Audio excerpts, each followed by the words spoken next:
이 땅에서 살아간다는 것은 어떤 의미에서는 고통의 연속입니다. 하나의 고통이 지나가면 또 하나의 고통이 찾아오는 것이 인생이죠.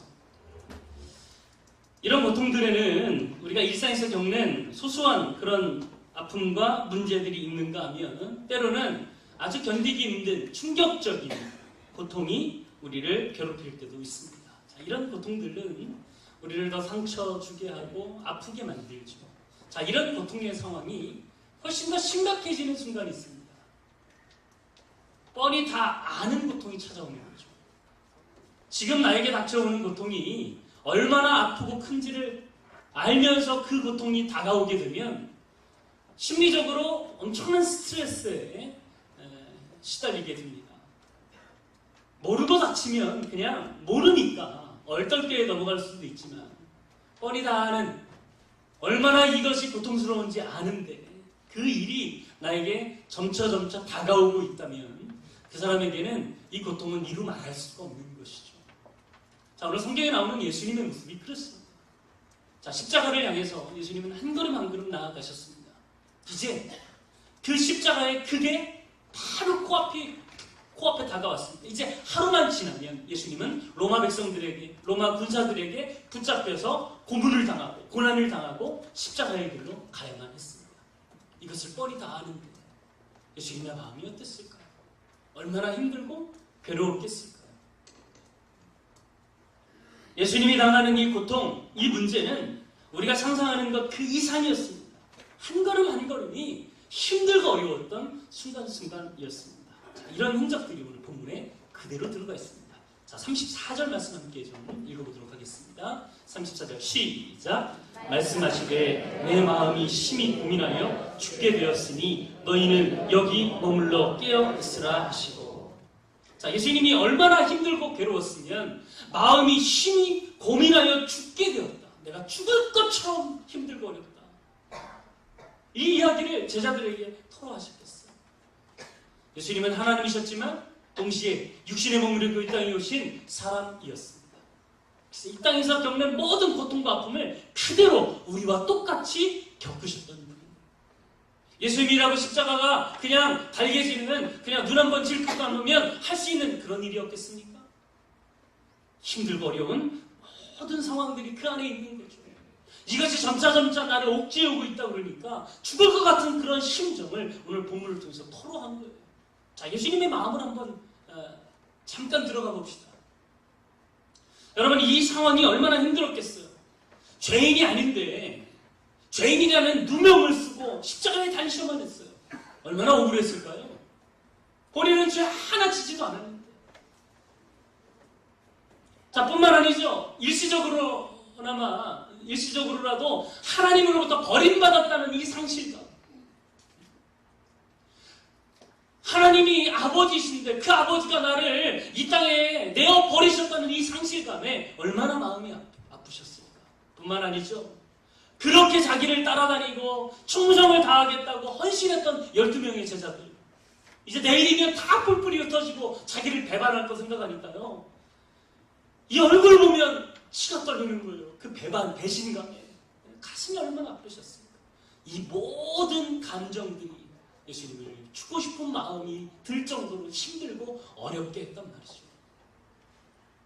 중요한 건 이겁니다. 자, 이런 상황에서 예수님은 어떻게 반응하셨는가? 자, 이 죽을 것 같은 상황에 자포자기하고 그냥 포기하고 인생을 그냥 마음대로 살아셨을까? 그렇진 않았다는 거예요.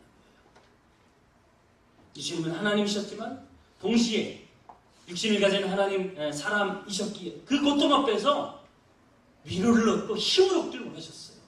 그래서 제자들 앞에서 내가 이렇게 죽을 것 같은 고통과 어려움 가운데 있다고 이야기하신 거예요. 자, 그걸 이야기하신 이유가 뭐예요? 너희들이 나에게 힘이 되고 위로가 되어주시면 돼요. 그뿐만 아니죠. 오늘 성경 말씀을 통해서 예수님은 이렇게 죽을 것 같은 힘들고 어려운 고통을 이기는 비결이 뭐냐? 그것이 위로였다라고 우리에게 말씀하시면서 우리 또한 인생을 살아가면서 찾아오는 인생의 무거운 고통과 아픔, 죽을 것 같은 어려움, 그 상황 속에서 어떻게 하면 그 어려움을 이기고 승리하는 삶을 살 수 있을지를 오늘 본문을 통해서 우리에게 교훈하고 있는 줄 믿습니다. 지금 이 순간에도 여러분, 인간의 관계 문제 때문에, 물질의 문제 때문에, 때로는 가족의 문제, 자녀의 문제 때문에 아파하고 힘들어하는 분들 분명히 계실 줄 알아요. 육신의 질병 때문에 힘들어하는 분들 계실 줄 알아요. 여러분, 오늘 이 말씀, 예수님의 이 말씀을 붙잡고 여러분들 힘을 내어 일어나서는 저와 여러분 되길 간절히 바랍니다. 가장 첫 번째, 어떻게 하면 우리가 인생에서 찾아오는 힘들고 어려운 고통의 문제를 이기고 극복할 수 있을까? 첫 번째로는 함께 있는 친구들의 위로를 받아야 된다는 것입니다. 고통을 이기는 중요한 비결은요, 그 고통 가운데 고통을 함께 나눌 수 있는 누군가가 있으면 쉽게 그 고통을 이길 수 있어요.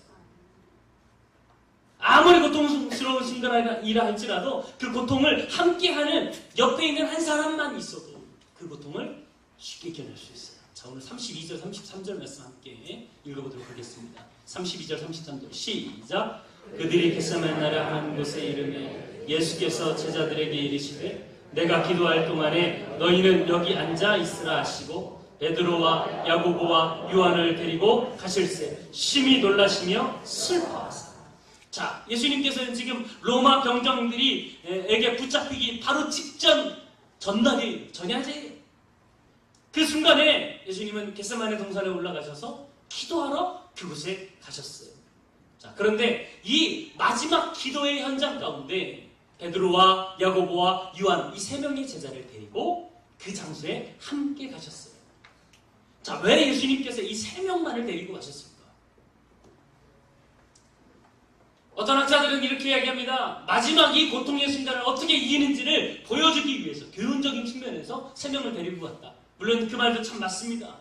그런데 여러분, 교훈의 목적이라면 세 명만 데리고 갈까요? 12명 다 데리고 갔어야죠. 3명만 고통스럽고 어려운 상황을 만납니까? 12명 다 그럴 거 아니에요. 그러면 다 있는 곳에서 예수님이 그걸 모범을 보여주셨어야 되는데 왜 유독 3명에게만 이 자리를 함께하게 했습니까? 사실 여러분, 내가 약하고 부족한 부분을 사람들에게 공개하는 게 이게 쉬운 일 아니죠. 다 그러잖아요. 괜찮은 척, 나는 건강한 척, 나는 행복한 척 하며 살잖아요. 문제와 어려움이 안에 있어도요, 친한 친구이지만 쉽게 그것을 드러내지 못해요. 괜찮다고, 이겨낼 수 있다고 이야기하지만 속은 그렇지 않은 경우가 많잖아요. 예수님도 마찬가지 아닙니까? 자신이 정말 이 죽을 것 같은 심정에 하나님께 기도하는 이 연약한 모습을 제자들에게 보이고 싶겠어요? 스승으로서 제자에게 약한 모습 보이는 게 이게 쉬운 일입니까? 그럼에도 불구하고 예수님은 그들에게 그것을 보이신 이유는 그들에게 위로를 받기 위해서예요. 자, 이 세 명은 어떤 사람입니까? 사역하는 현장마다 끝까지 함께 있던 사람이 이 세 명입니다. 변화산에서 예수님이 영감을 경험했을 때에도 이 세 명은 함께 했습니다. 기적을 경험하는 순간순간마다 이 세 명은 예수님의 최측근으로 항상 함께 있던 이 세 사람입니다. 적어도 이 세 사람은 나에게 힘이 되고 위로가 되겠다 싶어서 예수님은 마지막 순간, 잡히시기 직전 바로 그 순간에 이들과 함께 이 겟세마네 동산에 올라가셨다는 것이죠. 여러분, 사람은요, 곁에 누군가 내 마음을 알아주는 한 사람만 있어도 힘을 얻고 용기를 낼 수 있습니다. 근데 그 친구가 진짜 친구인지 아닌지는 힘들고 어려운 순간을 당해보면 합니다. 그래서 이 고통이라고 하는 것은 우정의 테스트다, 이런 말이 있어요. 힘들고 어려운 순간을 닥쳐보면 내 곁에 있는 친구들이 진짜인지 아닌지가 판가름이 나는 거예요. 영국 격언에 선경은 친구를 만들지만 역경은 친구를 시험한다 그랬어요. 말 그대로죠. 좋은 일이 많을 때는 옆에 친구들이 많이 붙습니다. 근데 어려움을 당하면 그 친구들이 진짜인지 아닌지가 분명하게 판가름되어지는 거예요. 로마의 철학자인 키르케로도 고난을 만나야 진정한 친구를 알아볼 수 있다라고 얘기했습니다. 큐리 부인 아시죠? 물리학으로 노벨상을 받았던 이 큐리 부인도 어떤 이야기를 했냐면 역경에 처할 때 우리의 진정한 친구들의 숫자를 세어볼 수 있다 그랬어요. 어렵고 힘들 때 내 곁을 끝까지 지켜주는 한 사람, 그 사람이 진정한 친구입니다. 저는 그런 친구들이 오는 게 많아지길 간절히 원합니다. 저 우리 부평 우리 교회가 그 친구를 만나는 축복의 장이 되기를 간절히 바랍니다. 이곳에서 신앙생활하면서 함께 믿음을 나누면서 믿음의 좋은 동역자들, 친구들이 많이 생겨지길 간절히 원합니다. 잠언 17장 17절에도 보면 친구는 사랑이 끊어지지 아니한다 그랬어요. 어렵다고 관계 끊는 친구는 진짜 친구가 아니에요. 제가 힘들고 어려운 일을 당해보니까 알겠더라고요. 가장 힘들 때 내 곁에 함께 울어주면서 끝까지 지켜주는 그런 사람이요 평생 가더라고요. 평생 가요. 저는 우리 교회가 이런 친구를 만나는 축복의 장이 되기를 간절히 바랍니다. 우리 교회에서 진행하는 이 목장이 그런 장소예요. 여러분 예배만 드리고 가면요 친구 만날 시간이 어디 있어요? 예배라고 하는 게 그냥 서로 이야기하고 이럴 시간이 없잖아요. 그냥 일방적으로 예배 드리고 끝나면 가야 되는 거니까. 예배만 드려서는요 좋은 친구를 사귀기가 참 어렵습니다. 여러분 목장 예배에 나아갔어요.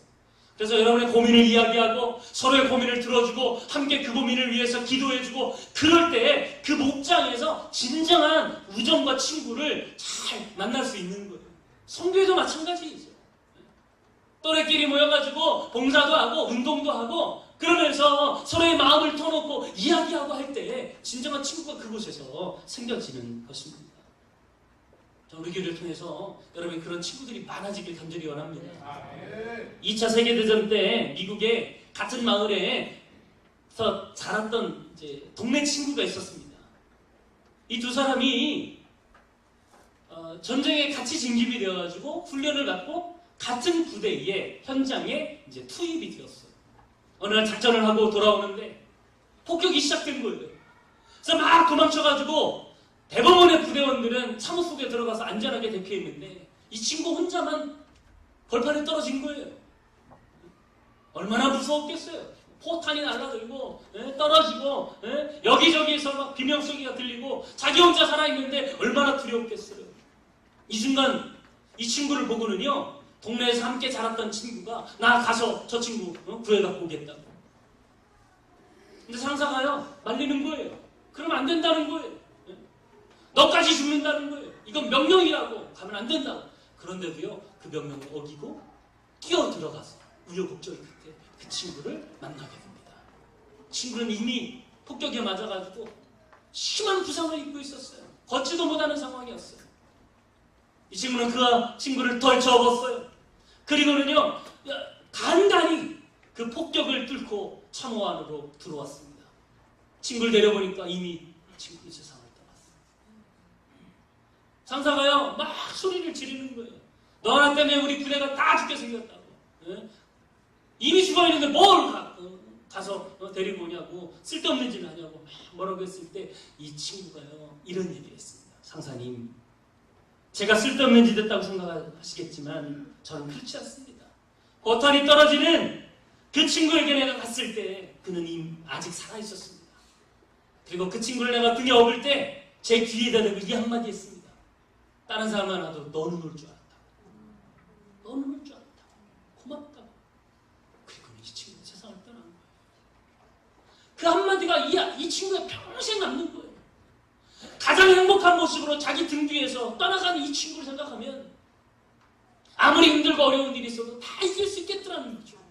여러분 친구라는 게 뭐예요? 힘들다고 어렵다고 다른 사람 안 간다고 안 된다고 할 때 그때에서라도 뛰어가서 함께 해줄 수 있는 게 이게 진짜 친구 아닙니까? 네. 저 우리 교회가 그런 친구를 잘 만나는 축복의 장이 되기를 간절히 바랍니다. 자 오늘 본문으로 한번 돌아가 보겠습니다. 자 예수님은 이런 친구를 기대했어요. 예수님의 제자들에게. 자 이 세 명의 제자들은 어떻게 했습니까? 지금 다음 날이면 예수님이 십자가에 달려 돌아가시는 그런 순간이 펼쳐지는데 예수님의 마음이 얼마나 고민됐으면 이 세 명의 제자에게 야, 1시간만 기도해줘. 나 진짜 죽겠어. 1시간만 기도해줘.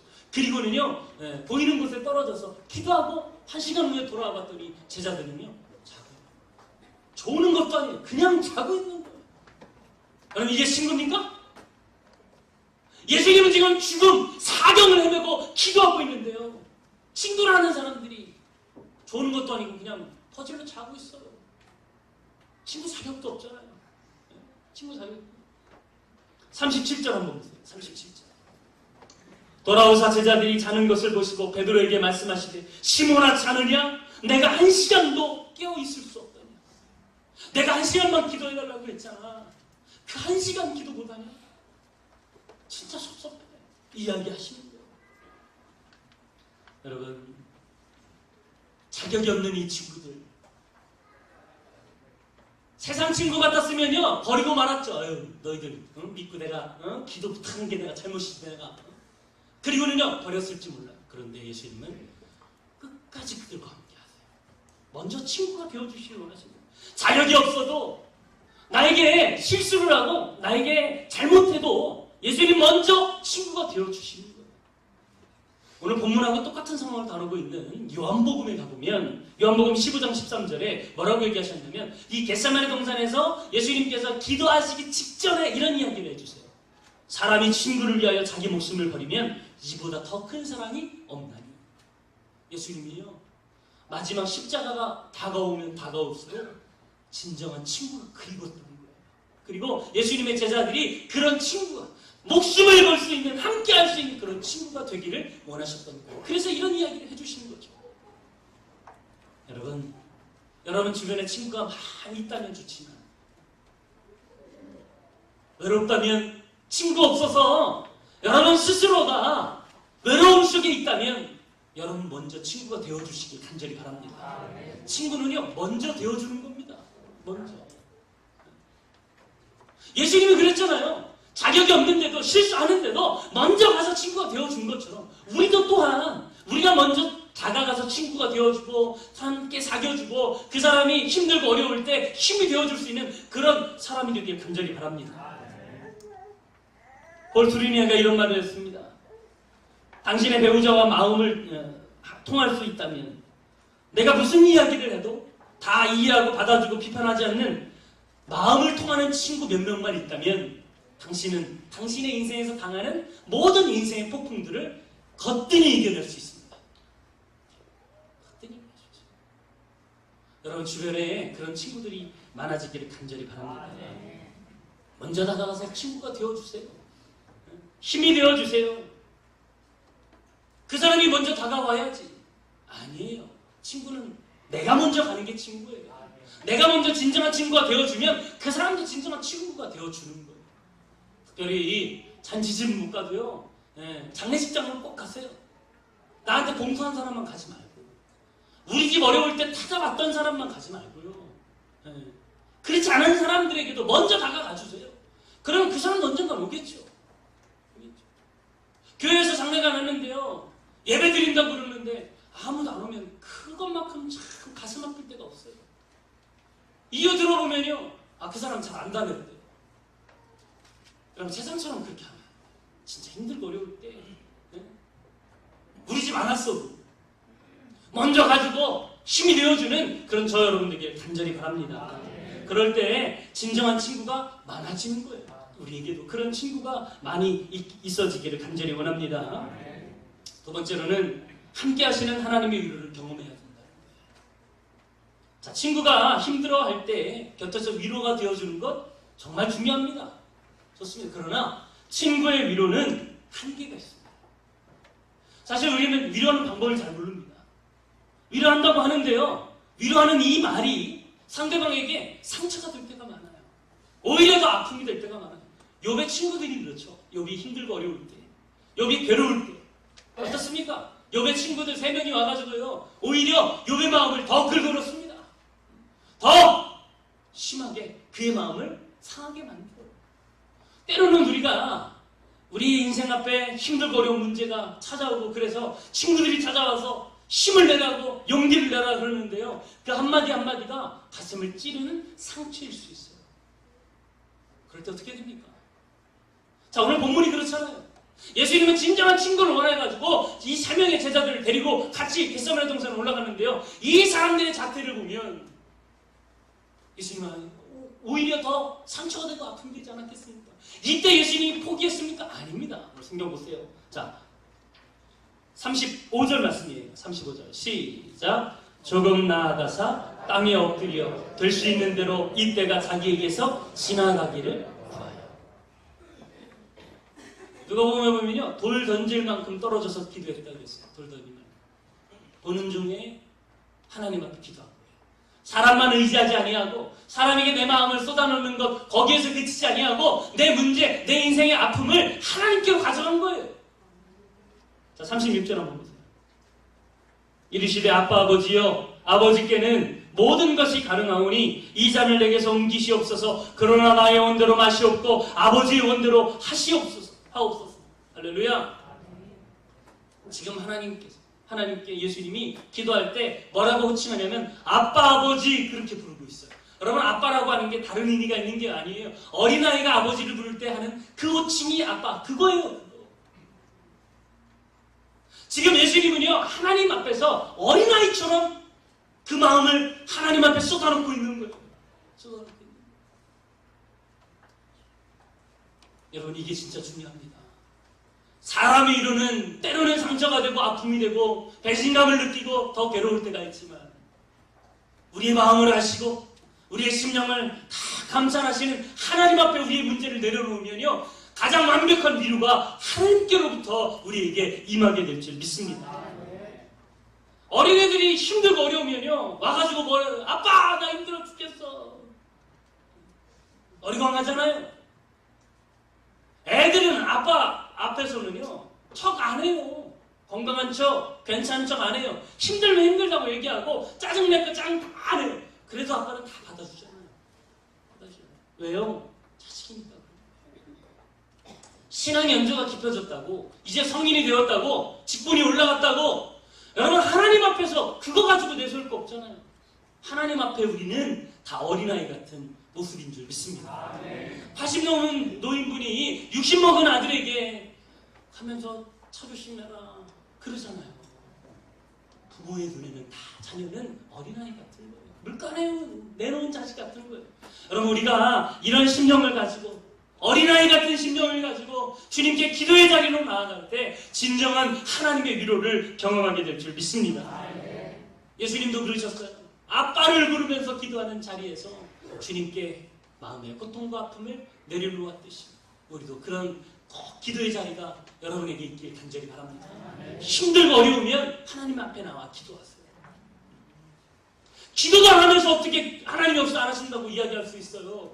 기도도 안 하면서 어떻게 하나님이 왜 나를 위로 안 해주시냐고 이야기할 수 있어요. 위로해줄 타이밍을 줘야죠. 그 자리가 기도의 자리예요. 예수님은 이곳에서 주님의 위로를 경험하고 일어선 줄 믿으시길 바랍니다. 마지막으로 세 번째, 하나님의 뜻을 깨닫고 확신해야 된다는 거예요. 하나님의 뜻을 깨닫고 확신하는 것이 고통을 이기는 가장 중요한 비밀입니다. 자, 우리가 고통 속에 있을 때 정말 괴로운 것은요, 이 고통이 어떤 의미로 나에게 다가오는지를 모르면 진짜 고통스러워요. 아무리 고통이 있어도 이 고통의 의미를 알기만 하면 그 고통을 이길 수 있어요. 여러분, 순교한 사람들이 왜 그 죽음의 고통을 이기면서 주님께 나아갈 수 있었는지 아십니까? 내 이 죽음이 하나님 앞에서 쓸데없는 게 아니라는 사실을 깨닫고 알았기 때문에 그 모든 고통을 이겼어요. 자, 우리 모두가 그런 축복이 있길 간절히 바랍니다. 우리가 겪고 있는 고통, 우리가 겪고 있는 아픔의 진정한 의미를 깨닫고 그 속에서 하나님의 뜻을 확신할 수만 있다면 우리는 그 모든 고통을 이겨낼 수 있는 줄 믿습니다. 자, 오늘 예수님도 마찬가지이죠. 자, 예수님께서 어떤 기도를 드리셨어요? 자, 36절 말씀 보세요. 이르시되 아빠 아버지여 아버지께서는 모든 것이 가능하오니 이 잔을 내게서 옮기시옵소서. 그러나 나의 원대로 마시옵고 아버지의 원대로 하옵소서. 그러면 여기 말하는 이 아버지의 원대로가 예수님께서 고통을 이기셨던 비결이에요. 아버지의 원대로. 예수님도 여러분 마음속에는요, 자기 원하는 게 있었잖아요. 가능하면 이거 다 치우고 내려치고 이 잔을 치워버리고 편하게 살고 싶은 거예요. 예수님도 그런 마음이 있었어요. 그런데 예수님이 이 십자가를 지지 않으면 이 세상 사람들이 살아날 수가 없잖아요. 내가 십자가를 통해서 구속을 이루지 않으면 이 세상 사람들이 하나님을 아버지로 부를 수 없잖아요. 내가 십자가를 지는 것이 하나님의 뜻이고 세상의 사람들을 구원하는 유일한 길이라면 내가 이 길을 가야지. 그리고는요, 고무도 당당하게 십자가를 향해서 길을 걸어가신 줄 믿습니다. 여러분, 사실 예수님은 오늘 성경에 보면 참 재밌습니다. 예수님께 3번 기도한 걸로 나오죠. 3번 기도했어요.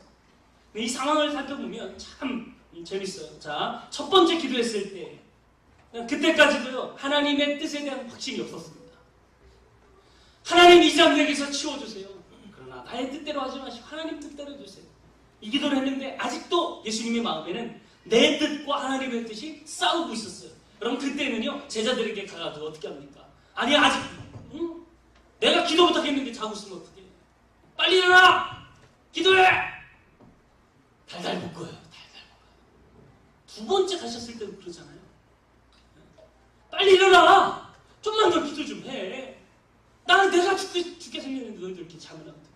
근데 3번째 기도하시고 가셨을 때는 태도가 완전히 달라집니다. 자, 한번 보세요. 41절. 41절. 시작. 3번째 오사 그들에게 이르시되 이제는 자고 쉬라. 그만 되었다. 때가 왔도다. 보라 인자가 죄인의 손에 팔리느니라. 3번째는요 더 이상 고민하지 않으세요. 예수님의 마음에 평안이 있는 거예요. 네? 더 이상 이제 나 이거 안 하고 싶어 이런 마음이 없어진 거예요. 하나님의 뜻이라면 내가 당당하게 십자가의 길을 가겠습니다. 그런 마음을 하나님의 뜻에 대한 확신을 갖고 제자들을 보니까 제자들이 얼마나 피곤해요. 하루 종일 사역하고 밤중 되어서 예수님 기도한다고 쫓아왔다가 얼마나 피곤하면 자겠어요. 제자들의 모습이 그제서야 눈에 들어오는 거예요. 여러분, 내가 평안하면 주변 사람들 들볶지 않습니다. 주변 사람들 들볶는 이유는요 내가 불안하기 때문이에요. 내가. 여러분, 하나님의 뜻을 정확하게 알고 깨닫고 확신할 수 있는 사람은요 그 마음속에 평안함을 회복할 줄 믿습니다. 이 평안함 가지고 상대방을 대하니까 오히려 예수님이요 제자들을 위로해요. 이제 쉬어. 괜찮아. 얼마나 있으면 니들이 또 열심히 사역할 때가 올 텐데 괜찮아. 너희들 쉬고 있어. 하나님의 뜻을 깨닫고 발견한 사람은요 인생의 각도가 달라집니다. 시야가 달라지는 거예요.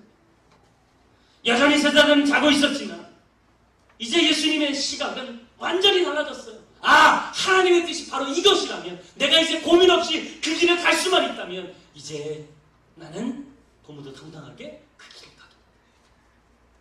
그 전까지 기도하라고 그렇게 닥달하셨던 하나님이 이제 평안함으로 주변 사람들을 대해주고 있는 것이죠.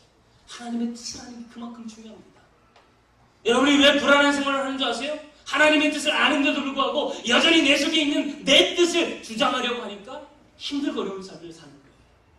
아무리 힘들고 어려워도 그 안에 있는 주님의 뜻을 발견하고 그 뜻을 확신할 수만 있다면 그 뜻 가운데 믿음의 길을 걸어가게 될 줄 믿습니다. 로마서 8장 28절 말씀에도 뭐라고 얘기합니까? 우리가 알거니와 하나님을 사랑하는 자 곧 그의 뜻대로 이 부르심을 입은 자들에게는 모든 것이 합력하여 선을 이루느니라. 여기서 보면 우리가 알거니와 이게 진짜 중요한 거예요. 하나님의 뜻을 아는 사람들은 모든 것, 여러분 이 모든 것에는요 좋은 일도 있지만 나쁜 일, 어려운 일, 고통당하는 일도 있어요. 이 모든 게 합력하여 선을 이루는 비결이 하나님의 뜻을 아는 거라는 거예요. 사랑하는 여러분, 십자가를 받아들이고 결심한 예수님께서 당당하게 그 길을 걸어가셨습니다. 오히려 아무것도 모르고 잠만 자는 제자들을 격려하며 그 상황을 축복하며 함께 걸어가길 원하셨습니다. 우리도 주님의 모습을 본받아서 여러분 주변에 좋은 친구들 많이 사귀는 저 여러분이길 바랍니다. 여러분도 위로를 받고 누군가에게 여러분의 그 위로가 힘이 되어준다면 그렇게 살아가야 되지 않겠습니까? 뿐만 아니라 여러분 사람의 위로만 기대하지 말고 진정한 위로자이신 하나님께 여러분의 마음을 쏟아놓는 기도의 자리에 나오시길 간절히 바랍니다. 그리고 아무리 힘들고 어려운 순간이라 할지라도 그 순간 그 고통이 나에게 어떤 의미가 있는지를 분명히 깨닫고 하나님의 뜻 가운데 확신을 가지고 믿음으로 평안하게 여러분의 길을 걸어가는 저 여러분에게 간절히 바랍니다. 그렇게 하나님께서 놀라운 축복으로 여러분의 삶을 일으켜 주실 줄 믿습니다. 이렇게 기도하겠습니다. 사랑하는 하나님, 오늘 다시 한번 주님의 음성 듣게